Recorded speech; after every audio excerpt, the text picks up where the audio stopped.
Hi everyone, Aaron here for Zollotech, and this is the OnePlus Pad. Their all-new tablet, and we have some accessories as well, with the OnePlus Stylo, their little pen there, and then also the OnePlus magnetic keyboard. So I thought we'd open these up, take a look at them, see what they're like to set up and use as well. Now let's set the accessories aside here, and we'll look at those a little bit later, and let's go ahead and open this up.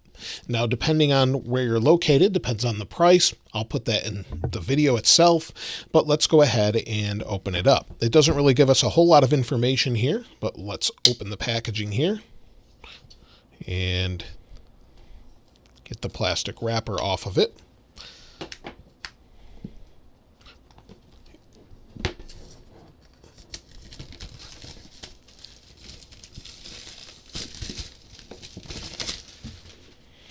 Let's see what we've got here. Now it looks very similar to the green that we have with the latest OnePlus phone, OnePlus 11. Let's open this up here. And here's the tablet. So the tablet itself feels fairly light. We'll set it aside just for a moment to see what else we get in the box. So we've got some paperwork here, it looks like. It says membership card, as well as a card on the back here. And then we also have a quick guide, and then also a safety guide. So nothing really exciting there. And then we also have a Super VOOC charger. So let's see what we've got. So it says Super VOOC, you can see that here. So it's for super fast charging like we get with their phone as well. And then of course we have a USB-C cable. And this is, looks like USB-A to USB-C. So let's remove this here. There we go. So a nice matching cable, but USB-A to USB-C like they have with all of their Super VOOC chargers. Let's go ahead and put this aside and take a closer look at the tablet. So here's the tablet itself. Let's flip it over, take the cover off here.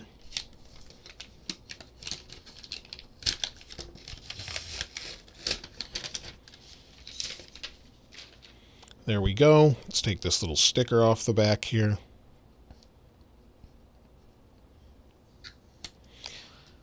Left a little residue, but as you can see, it comes in this green color. It doesn't exactly match what we have on the latest OnePlus phone. It's a little bit darker green, but it does have sort of a machined aluminum look to it. So you can see kind of where it looks like it was actually milled out of a piece of aluminum. So it's aluminum or aluminium, depending on where you live. This is 555 grams or 1.22 pounds. And the design overall looks pretty nice. So you've got this machined aluminum here. You've got your camera and a flash on the back. And then it sort of looks like it has an antenna line around the outside edge, all the way around here. And then on the top, we've got what looks to be an area for maybe magnetically charging the stylo pencil or pen. And then we've got a little microphone and then two volume buttons. If we go around to what would be the left side here, we have 4 speakers total, but 2 here with a power sleep wake button. Then on the bottom, we have some pogo pin adapters, probably for the keyboard. And then on the right side, again, 2 more speakers, a microphone, and then USB-C. So pretty typical setup for a tablet. Now, internally, this is running a Dimensity 9000 CPU, 128 gigs of storage. It's UFS 3.1 storage with 8 gigabytes of RAM. Now, the display, let's go ahead and turn this on. So we'll press and hold this button here, see if we've got some battery in it. See if it turns on. There we go. So it's booting up. This is actually an LCD display. So it's an 11.61 inch display at 2000 by 2800 pixels, 296 pixels per inch, and it's capable of 500 nits at 144 hertz. So a very high refresh rate for the overall speed of the display. And this should be good news for those of you that are sensitive to PWM.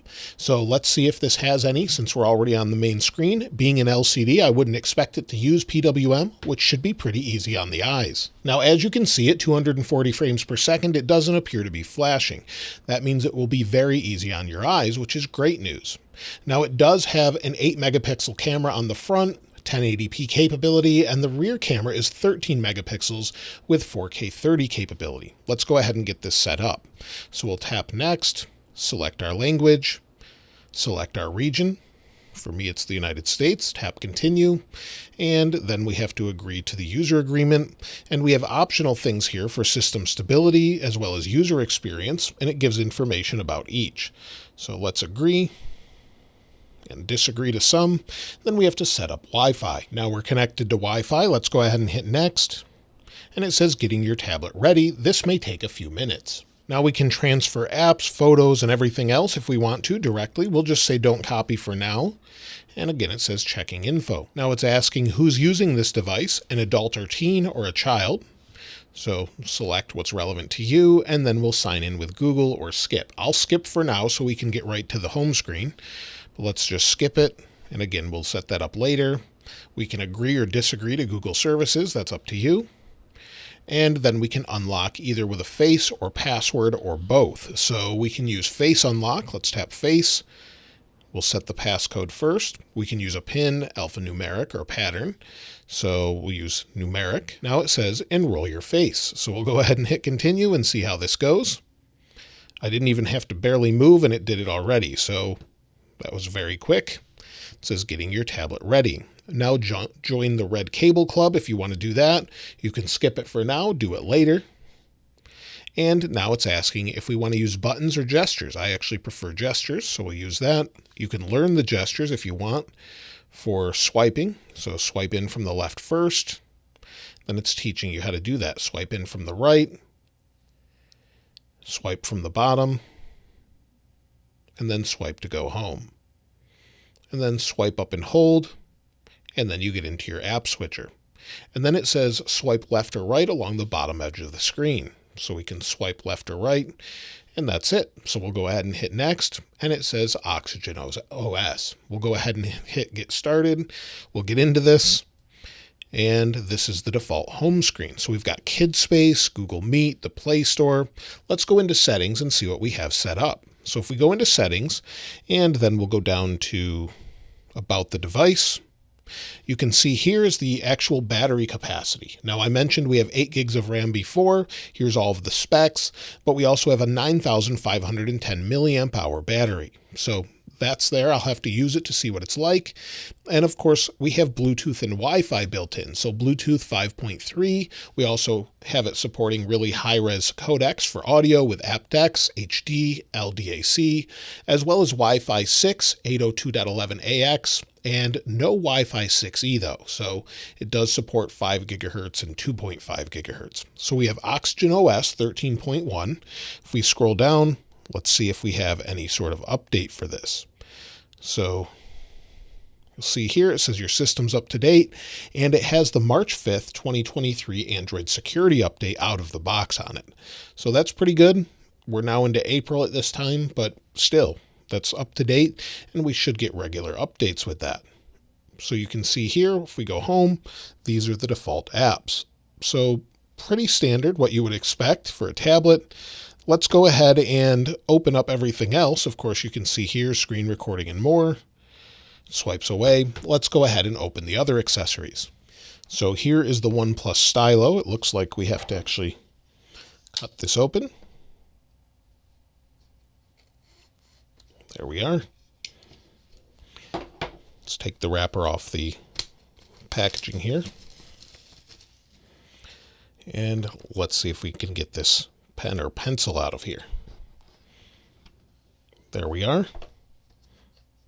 And it's actually magnetically adhered to the box. I kind of like that. So it's adhered there to the box itself. Let's open this up, see what we've got inside, if we have access to maybe a magnet or something like that. So it says never settle. Doesn't look like you can reach the magnet inside or anything like that, but that's kind of clever. And then just information about it. So let's set this aside. We'll take the stylo off here, set everything aside.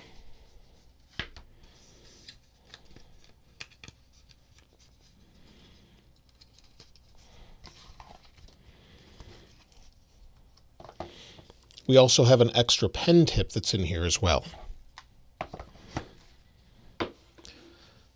So now that we have that, let's go ahead and unlock the tablet here. And it looks like it would adhere at the top. So let's see, it does. At the top right, it connects. Let's see if it works right away. It recognized the stylo, says tap to connect. We'll tap to connect, and it says connecting. So we'll give it just a second here. And we're at 75%. So it is, I guess, charging off of this. So if we put it back here, see what we get, and it gives us our charge status. So that's really nice. See if we can just use it, and it works right away. So it works as you would expect. Immediately, you don't have to do anything, no setup or anything like that. We'll swipe through.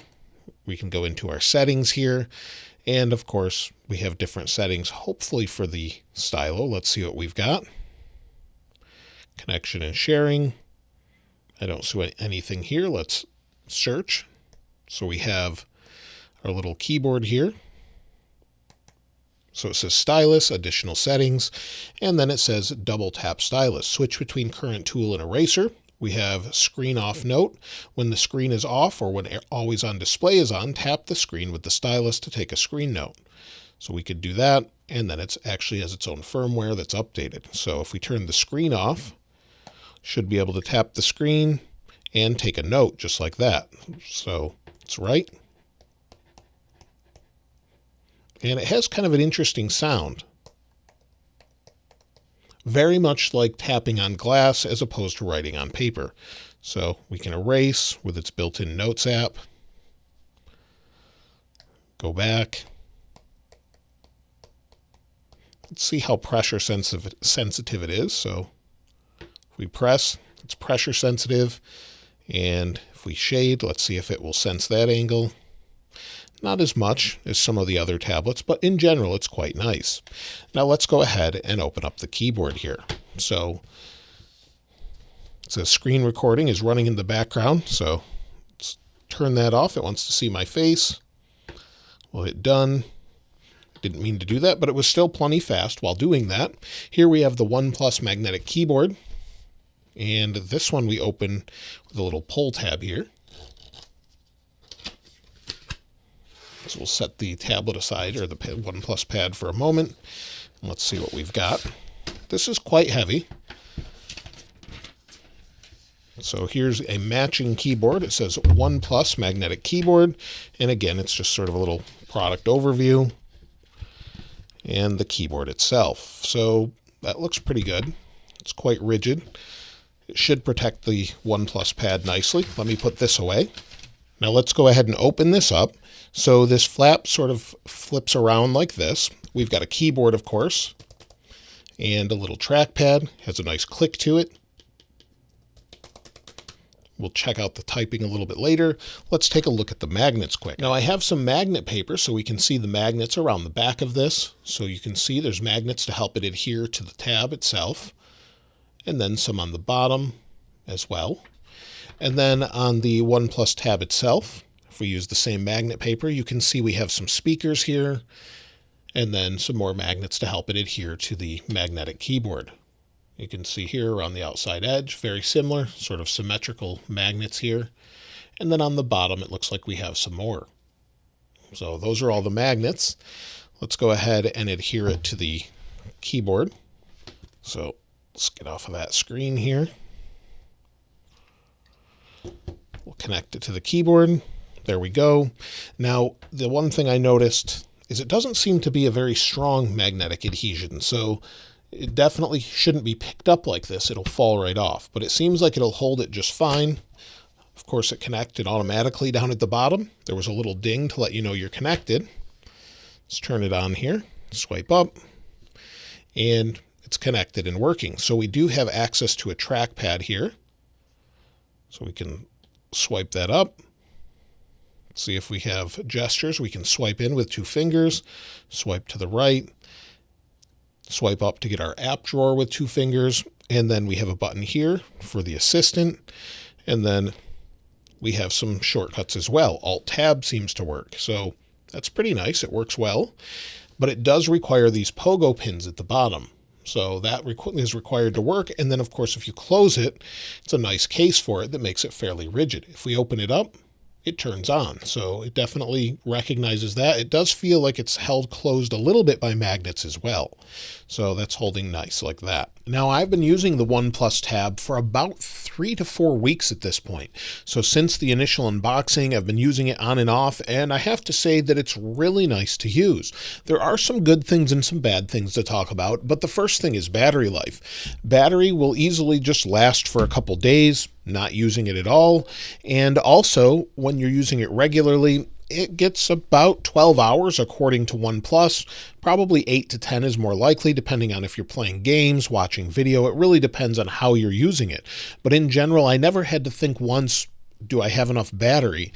And of course, you have the Super VOOC charger. So currently we're at 42% battery. So let's just move the keyboard here. You'll see we're at 42% battery. Let's go ahead and plug in the charger here.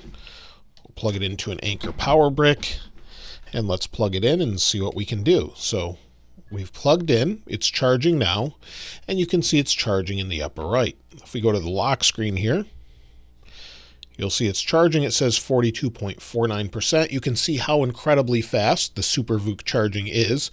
I've always been impressed with that on their OnePlus phone. So let's just give it 10 minutes. So we'll give it 10 minutes from now. It's 11:53 while we're charging this. Let's see what we can get. It's been 10 minutes. Let's see what we're at. We're at 59%. So we've gone up about 18% or so in 10 minutes. So for a tablet, that's pretty fast. Of course, you can adjust this charging if you don't want it to fast charge all of the time, and that's within the battery settings. So if we go into settings and then we go down to battery, you can see here different battery usage, of course, and then you have wise charging, and it says to slow down battery aging, Intelligent Services learns your charging habits and waits to finish charging past 80%. So it's charging it up to 80% and then leaving it. So you can adjust those settings. You don't have to use the Super VOOC charger if you don't want to, but it charges nice and fast, just like it does on the OnePlus 11.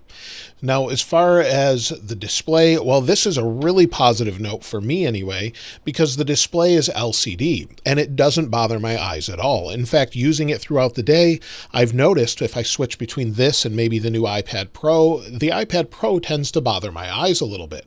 This isn't as bright. It doesn't look as good as far as the deep blacks because it's LCD, but it doesn't flicker or have PWM, which really bothers my eyes. So this does a great job at that, and I've had no issues with it. It's got decent viewing angles, no issues there.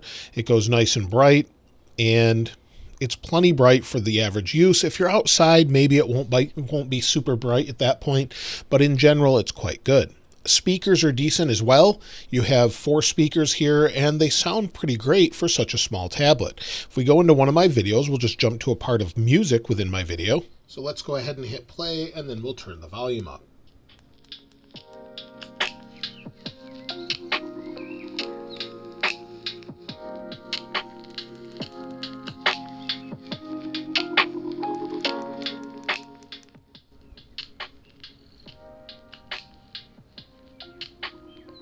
The speakers sound pretty good. You have decent stereo sound, and they're a little bit muffled at the highest volume, but they go nice and loud so you can hear them quite easily, and they're just nice and clear. So much better than I would have expected in such a thin tablet, and I think they've done a pretty good job here. Now, as far as the overall speed, well, this has that Dimensity processor in it, and it's pretty good for the most part, but sometimes it does feel a little bit slow.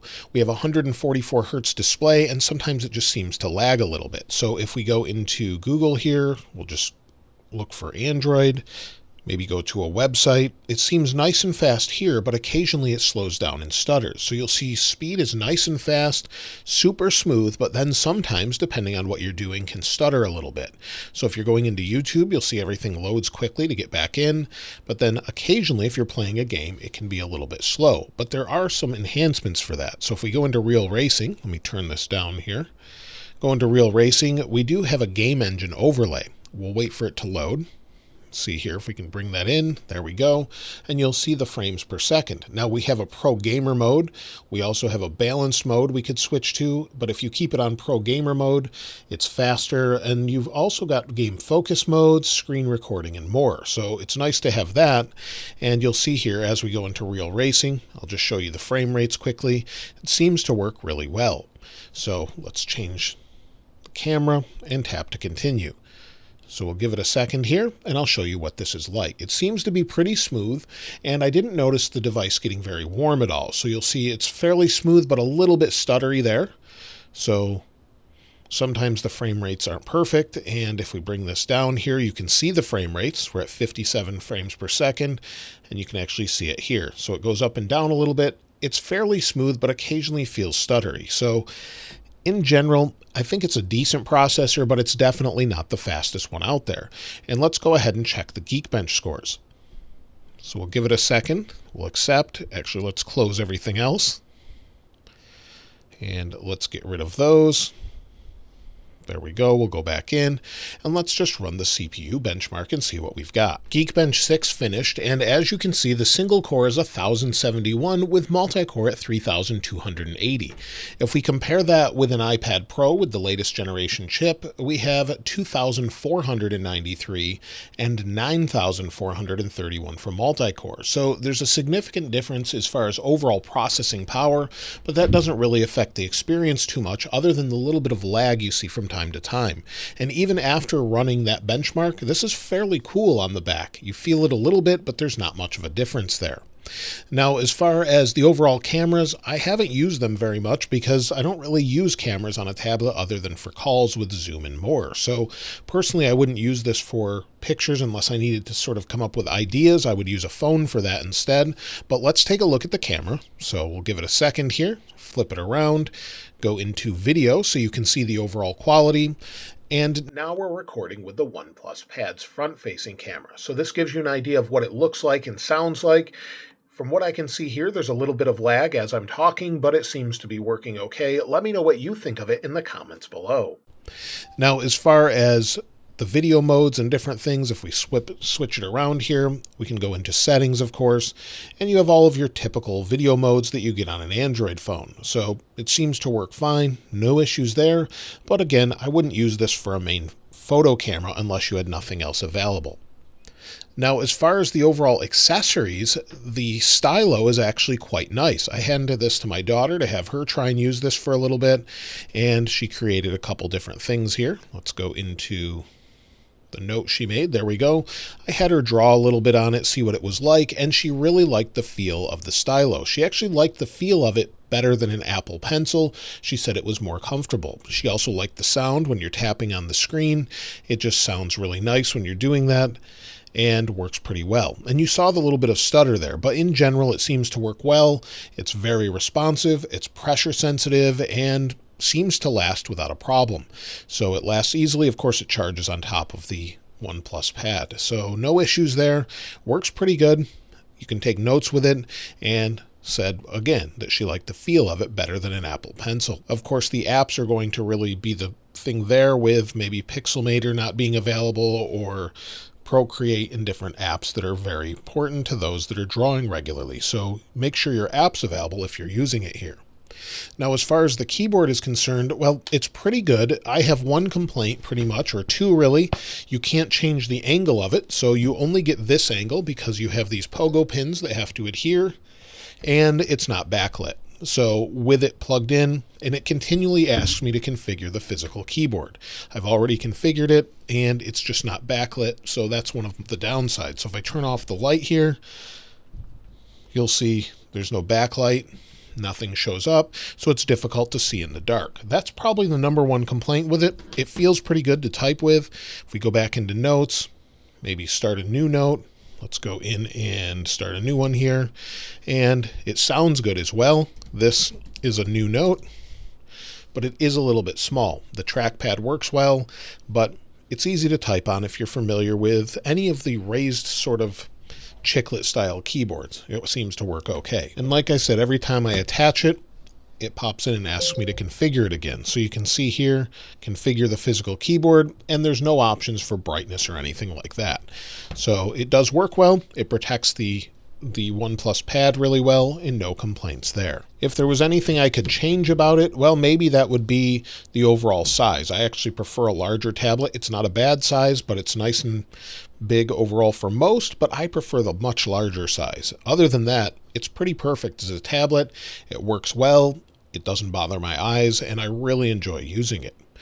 Now, let me know what you think of this in the comments below. I'll try and link these wallpapers as well if I can find them, and let me know what you think about it. I think for the price overall, it's a pretty good deal, and then of course you'll have to get the accessories if you want to use those, but they're not necessary to use it, and it's just a pretty good experience overall.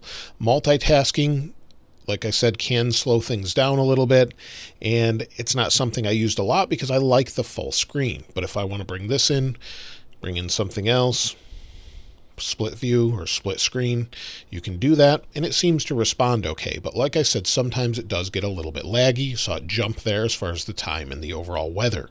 So sometimes you have some things like that. Most of it could be smoothed out with software though. Let me know your thoughts in the comments below, and of course, if you haven't subscribed already, please subscribe, and if you enjoyed the video, please give it a like. As always, thanks for watching. This is Aaron. I'll see you next time.